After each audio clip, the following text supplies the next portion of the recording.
So this is about Rosanna. Rosanna O'Dana. Rosanna O'Banana. Rosanna Banana Reyes and Yolanda Ortega. Rolanda, Delonda, Ortega. And them running against each other for the CU Regent District number 8. You got 2 Democrats and 2 GOPs, 2 GOPs, grand old party members. I'm running for Colorado's 5th congressional district, right here in El Paso County, Colorado. I was born Santiago David Guanaga Torres, back in, like my daughter likes to say, the 1900s. In Puerto Rico, I moved to Colorado Springs when I was just about 4 years old and spent the rest of my childhood and the majority of my young adult and adult life in Colorado Springs. After being in healthcare administration for 12 plus years, I decided I wanted to go back to school, finish my undergrad, and actually go to law school. And as I approached law school, I realized that I was surrounding myself with so many people who were on the same track as me, and almost all my conversations were about politics. So I started getting interested and I started paying attention. So, super sharp video, right? Super sharp video. My hometown in Colorado Springs. Nice audio quality. And then I was like, I had to do the thing because I just love the community so much. It's my calling. And I was like, you know what? What if I had the power and I could write all the laws? I would love that. So Colorado Springs, give me the power.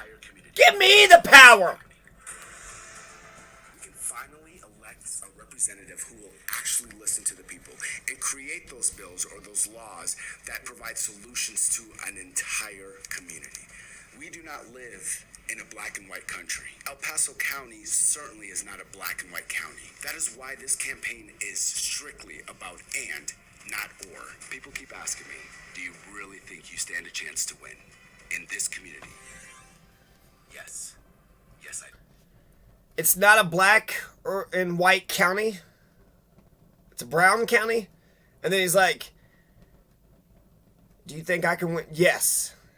Yes, I do. Like, real dramatic. Yes, I do. Like, as if people are like, if it's not black or white, then it's brown. Then why couldn't a brown man win a brown county? And I don't even, is that the demographics? What the hell is he talking about with that black and white? It's not a black and white county. You know, there's like less than 1% black folks in the SLV, in the San Luis Valley in south central Colorado. Hey, San Luis Valley, where are your black people at? Where in the hell are your black people at? Hey, San Luis Valley, you need some brothers. You need some soul. You need some soul. You need a heartbeat. You need a soul. You need, a conscience. So, David Torres, I like that he's got a YouTube channel.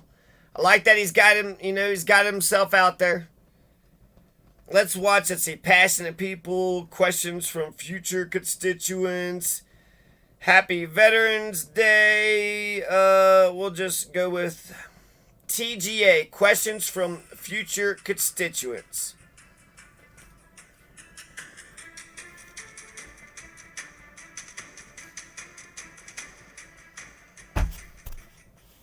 So I came across this doozy via email, and while I recently decided that this campaign was going to be mostly centralized around what I wanted to do, what I was going to do if elected, who am I to deny myself the opportunity to retort to such banter?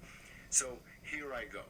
Now, before I get too into this, I want to make it clear that I believe that masculinity is in the eye of the beholder.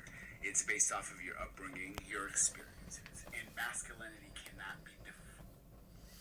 My entire professional career has been in higher education. My life's work has been dedicated to ensuring that higher education is accessible and affordable for all students seeking a quality education. I made the decision to run for CU Regent so that I might advocate for the following principles.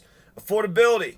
Relieving the financial burden for students has always been my priority. We must support fiscal strategies that address the rising cost of tuition and make higher education attainable without incurring massive debt. Academic excellence. Supporting faculty and staff in the development of quality academic programs, research, and the classroom experience where the free exchange of ideas is encouraged, valued, and protected.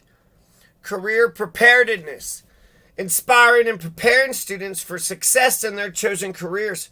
Comprehensive career development initiatives such as internment programs, business partnerships, and research opportunities. Prepare students to enter the future workforce with the requisite skills and training necessary to excel. Is this anything? Am I doing it? Is this accessibility? Promoting an inclusive and equitable educational experience that increases student retention, graduation rates. It was fun to do. And on all 4 CU campuses, I celebrate the recent Hispanic Servant Institution designation.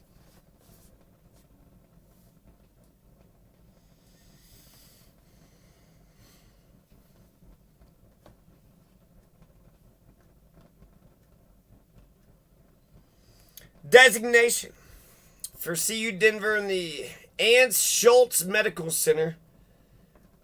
Auschwitz No Medical. Look forward to assisting in the efforts to maximize the benefit to all students. Ann Schultz. Sounds German. Sounds, I don't know. I would, that makes me want to go to Good Samaritan, Presbyterian, what the fuck? Jewish hospital. Aren't they religious? Anyways. So my point is, I don't know who, Rosanna or Yolanda said, well, this is so generic. CU Regent, you're going to be the leader of the damn colleges? Rosanna and Yolanda, this is for District 8. This is a brand new district. You got Heidi Ganal's actually stepping down, so supporting faculty.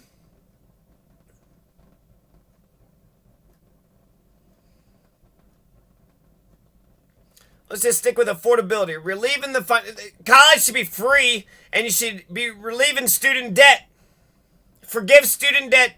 Free college. We need to we shouldn't just educate up until 18. You should educate for life. Educate everybody for life. You want to go study this and that. You want to get into the arts. You want to get into liberal arts. You want to study some trades. You want to learn how to weld and how to code. You should be able to learn for life.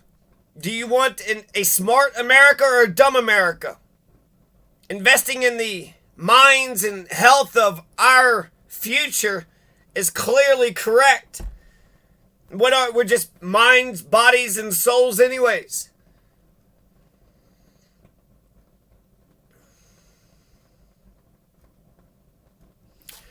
Relieving the financial burden for students has always been my priority.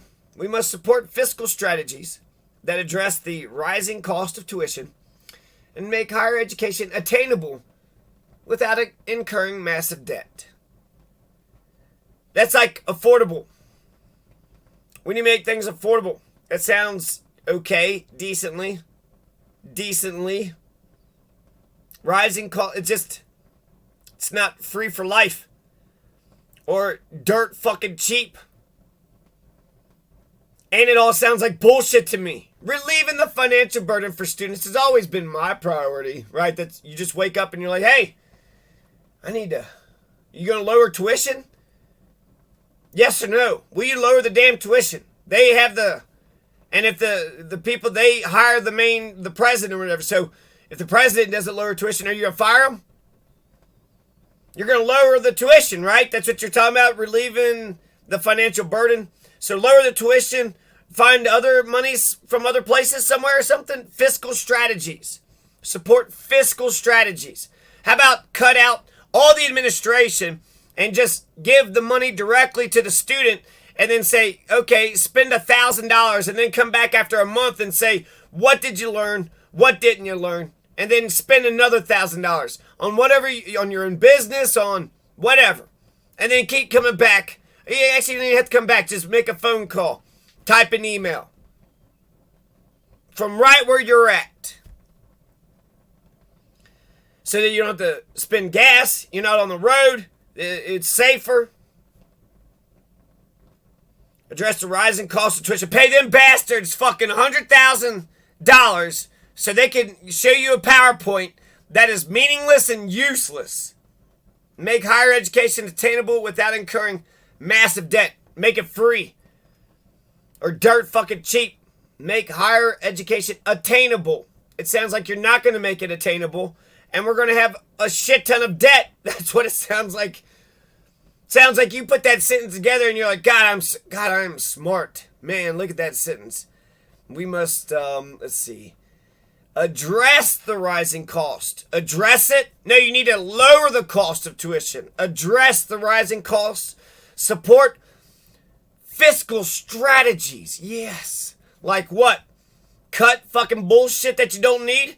Cut bullshit that you don't need? Find a bunch of money. Get the government to print up a bunch of fucking trillions of dollars? What magical fiscal grants? How about that? Just have a grant writing program where the students write the grants, get money for writing the grants. No, the student is still the dumb fucking intellectual slave. Sit down, shut up. When the fuck do we grow up? And when the hell do we become part of this democratic republic where we talk to one another and we have a caucus and...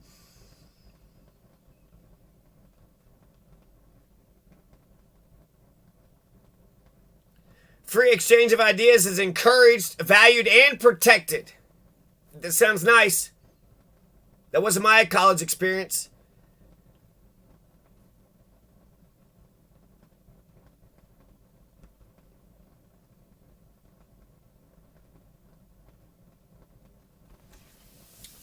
So this is just too bland. It doesn't even matter who the hell said it, Rosanna or Yolanda. Neither one of them are talking about education. Here, just to give you a sense of what it sounds like to talk about education. Okay? First of all, you got to talk about Piaget or Vygotsky. You got to talk about the zone of proximal development. People can educate themselves with the internet. We can educate ourselves. All we need is really inspiration and just somebody to give a damn. How many steps you trying to learn, whatever? You're trying to learn how to speak Creole. What step you on? You got 10 steps, right? Step 1, step 2. Are you taking steps to... You want to learn German, French, Spanish? You can do that on your own. But if you had somebody to talk to, wouldn't that be a lot better? Wouldn't that be a lot better? And the whole point of language... Culture comes out of language.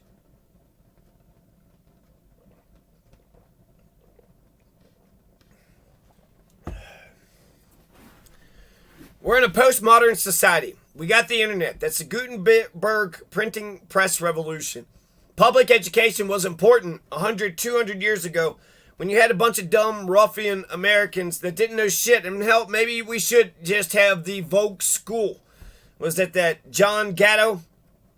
That Gatto, he had said, you got the 80% of the school is for the rabble, and then 19% is for the professional class, the civil servants, the, engineers and doctors, the people that actually, even the ruling class need those people, right? You need those important professional people to run society.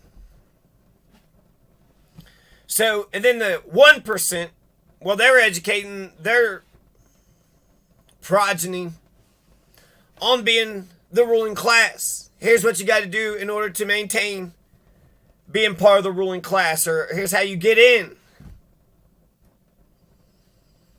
So with that in mind, what we actually need is we don't need a Vogue school for 80% of us. What we need is a stellar education. We need a 1% education for the 99%. We need a private school education for the public student, for, little Sally and little Joe. Right now we have totalitarian schools. Right now, if we don't have an overall idea of what the hell we're doing, it's just totalitarian. It's the superintendent, then the principal, and then the teachers, and then the students.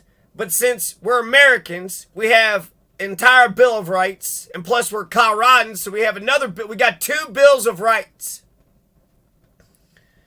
We're inheriting this democratic republic, and since we're inheriting this democratic republic, we have a great responsibility to maintain what's been working and to carry on the freedoms. Ronald Reagan says it's up to every generation to define our freedoms. We already got 2 bills of rights. And what about natural freedoms? What about the freedoms that the bills of rights don't cover? The reason why I mention this is because we go to American government schools and we don't know how to be Americans. We go to American government schools and we don't know the 3 branches of government. We go to American government schools and we don't know shit about America or government or schools. Why go to American government schools if we don't know shit about shit? Shut up, sit down, listen to the fascists in charge. Why? Because they went to school and somebody was shitty to them. And since somebody above them was shitty to them and they're just going to run shit downhill, it's bullshit.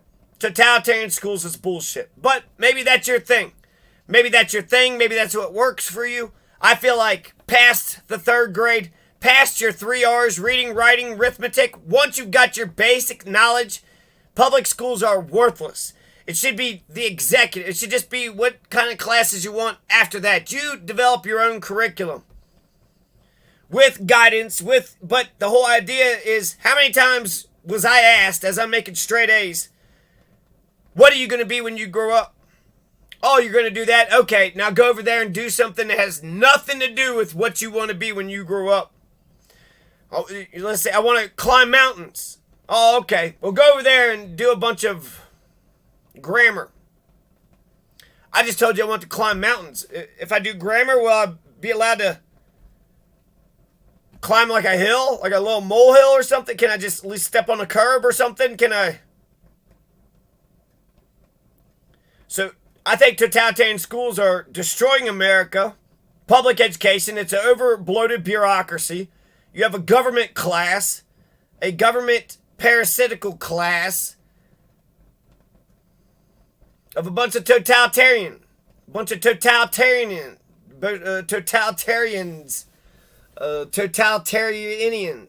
So these totalitarians,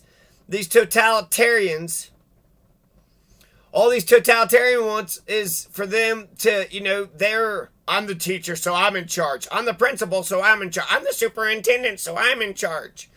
But actually, it's the school board. Technically, we can reform totalitarian schools into whatever kind of schools we want. My ideal school is a Sudbury model, Summerhill model school. You got Waldorf, you got black schools, you got vocational schools, you got freedom schools. I like the Switzerland model.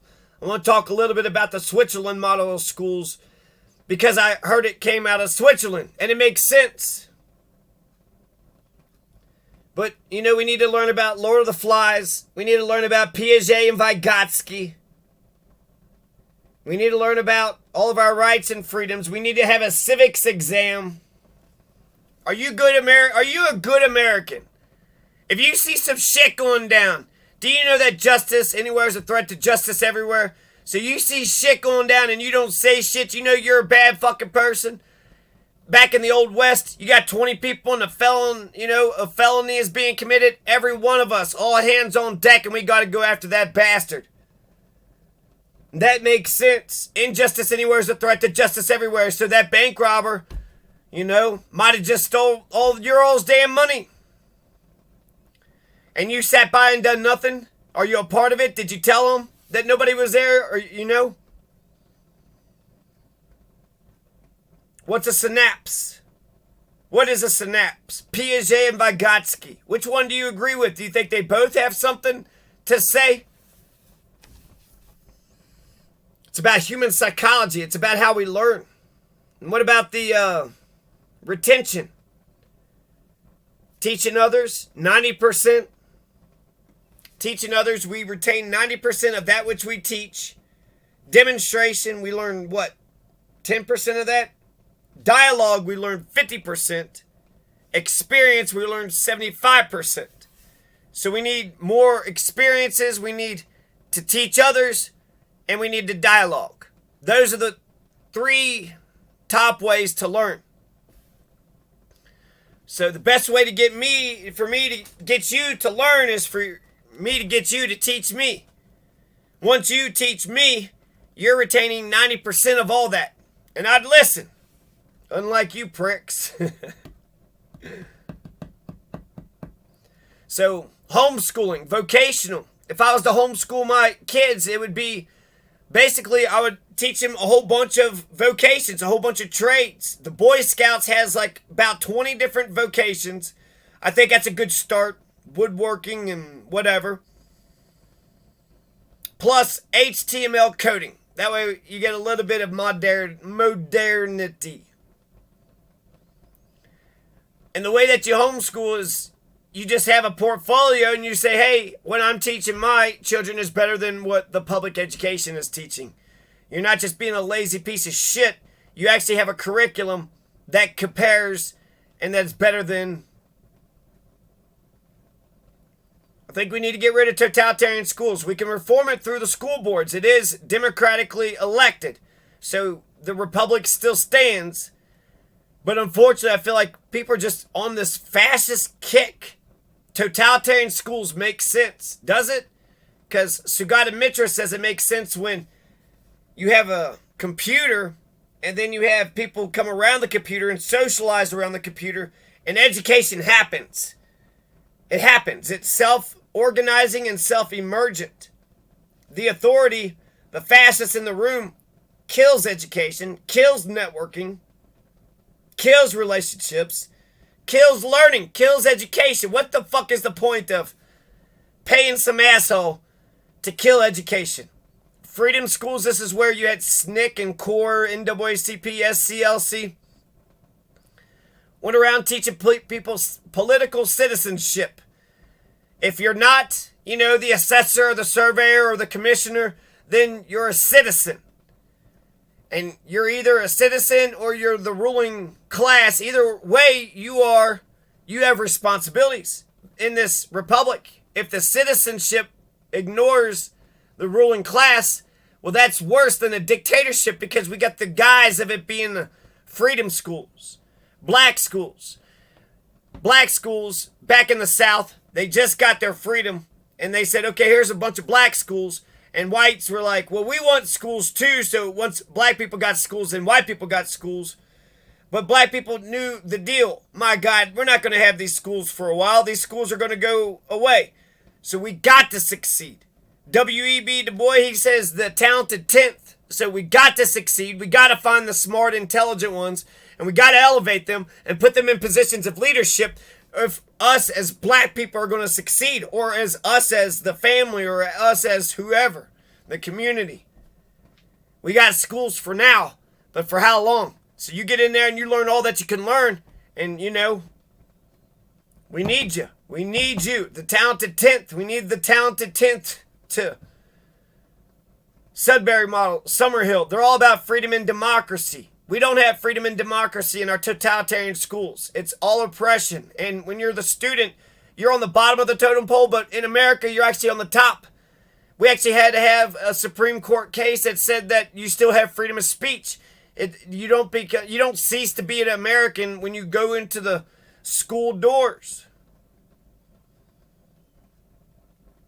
Any alternative is better than totalitarian schools. Waldorf, even though there's a lot of issues with Waldorf, because they have an overall ideology, an overall structure, an overall understanding. Totalitarian schools just a bunch of lazy, authoritarian, fascist pieces of shit. They get the power, they get the money, and fuck you, shut up and sit down. No, that's no good. Fire all those bastards. Anybody who thinks like that, fire all those people, and then just actually make the graduating class the new, teachers, the new ruling class. Sugata Mitra, freedom schools. How do you learn today? Do you have somebody standing over you today? So, all you need is basically the resources and the facilities and other people who have the similar commitments to wanting to learn more and wanting to help others learn more. Instead of all that hierarchy, instead of all that fascism, instead of all that totalitarianism bullshit, public schools could be turned into freedom schools. They could be turned into freedom and democracy schools. They could be revolutionary. They were revolutionary 100 years ago in terms of those contexts, but they've outlived. They were there for the industrial Prussian model, love America, obey America, listen to the police, shut up, sit down, go to work, do your job, don't make a fuss.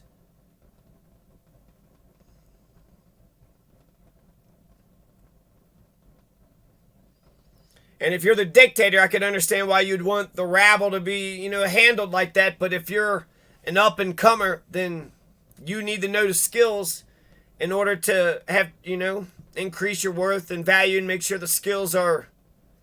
Last but not least, Switzerland. So Switzerland, this is so brilliant. I think I'm just going to stick with the Switzerland model for now, because in America, you got to have a job or you got to have a business. And if you're not making any income, then you die, right? It's work or die. So in America, if you don't have a job, then that's a death sentence. So school, at the very least, we learned our three, R's. School should be about debating and talking about different ideas.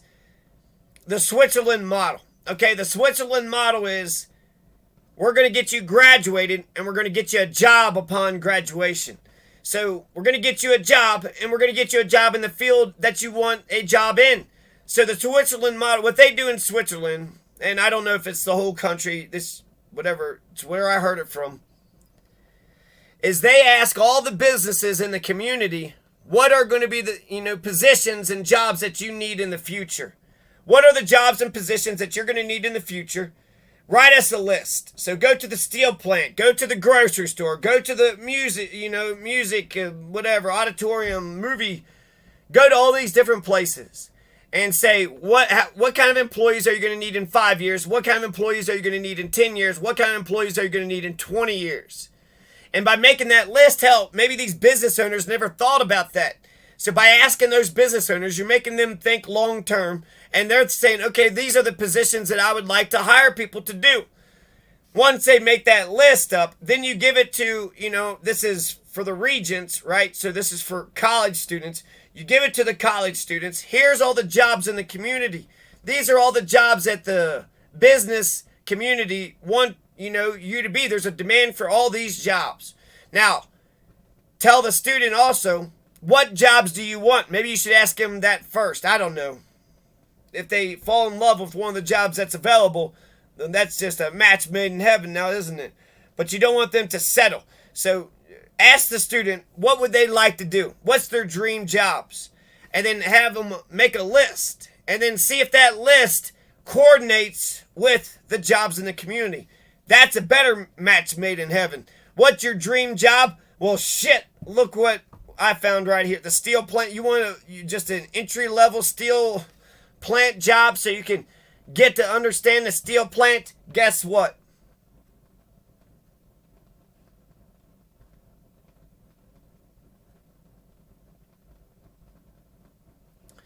So there's some talk about education. Sudbury and Summerhill is all about freedom and democracy.